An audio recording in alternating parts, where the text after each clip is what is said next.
ماہ شوال کے 6 روزے۔ آئیے اس کے متعلق اپنی مکمل اصلاح کرتے ہیں کہ یہ روزے کیا واجب ہیں اور یہ کتنے روزے رکھنے ہوتے ہیں اور ان کی فضیلت کیا ہے۔ نیز یہ لگاتار رکھنے ہیں یا وقفے کے ساتھ بھی رکھ سکتے ہیں۔ رمضان المبارک کے روزوں کے بعد شوال کے 6 روزے رکھنا واجب نہیں بلکہ مستحب ہے، اور مسلمان کے لیے مشروع ہے کہ وہ شوال کے 6 روزے رکھے، جس میں فضل عظیم اور بہت بڑا اجر و ثواب ہے، کیونکہ جو شخص بھی رمضان المبارک کے روزے رکھنے کے بعد شوال میں 6 روزے بھی رکھے، اس کے لیے پورے سال کے روزوں کا اجر و ثواب لکھا جاتا ہے۔ اللہ کے رسول صلی اللہ علیہ وسلم سے بھی یہ بات ثابت ہے کہ اس سے پورے سال کا روزوں کا اجر اور ثواب ملتا ہے۔ حضرت ابو ایوب انصاری رضی اللہ تعالیٰ عنہ بیان کرتے ہیں کہ نبی کریم صلی اللہ علیہ وآلہ وسلم نے فرمایا، جس نے رمضان المبارک کے روزے رکھنے کے بعد شوال کے 6 روزے رکھے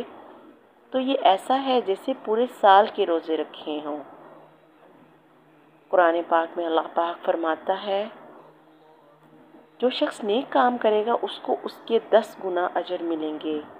اور جو شخص برا کام کرے گا اس کو اس کے برابر ہی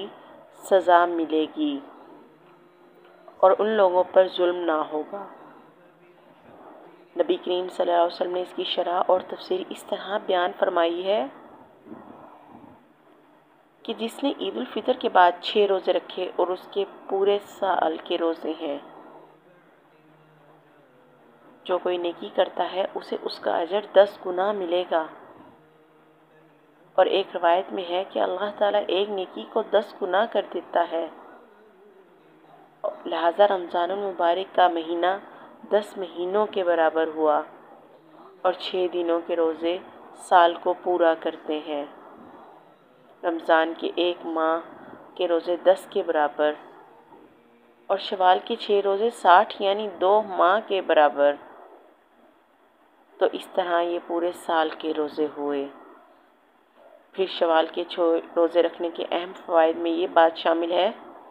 کہ یہ روزے رمضان المبارک میں رکھے گئے روزوں کی کمی بیشی اور نقص کو پورا کرتے ہیں، اور اس کے عوض میں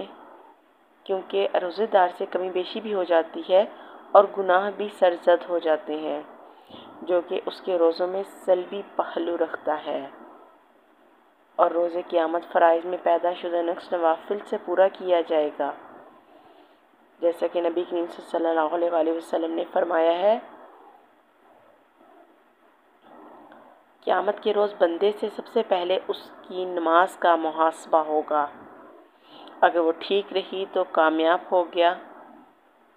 اور اگر وہ خراب نکلی تو وہ ناکام اور نامراد رہا، اور اگر اس کی فرض نمازوں میں کوئی کمی ہوگی تو رب تعالیٰ فرشتوں سے فرمائے گا، دیکھو میرے اس بندے کے پاس کوئی نفل نماز ہے،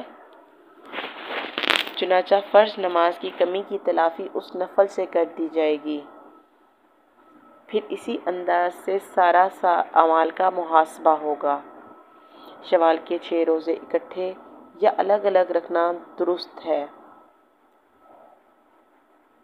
لہذا معاملاتی زندگی کے حساب سے جسے جیسے آسانی ہو اسی حساب سے وہ روزے رکھ لے، البتہ شوال کے ماہ میں ہی مکمل کرے۔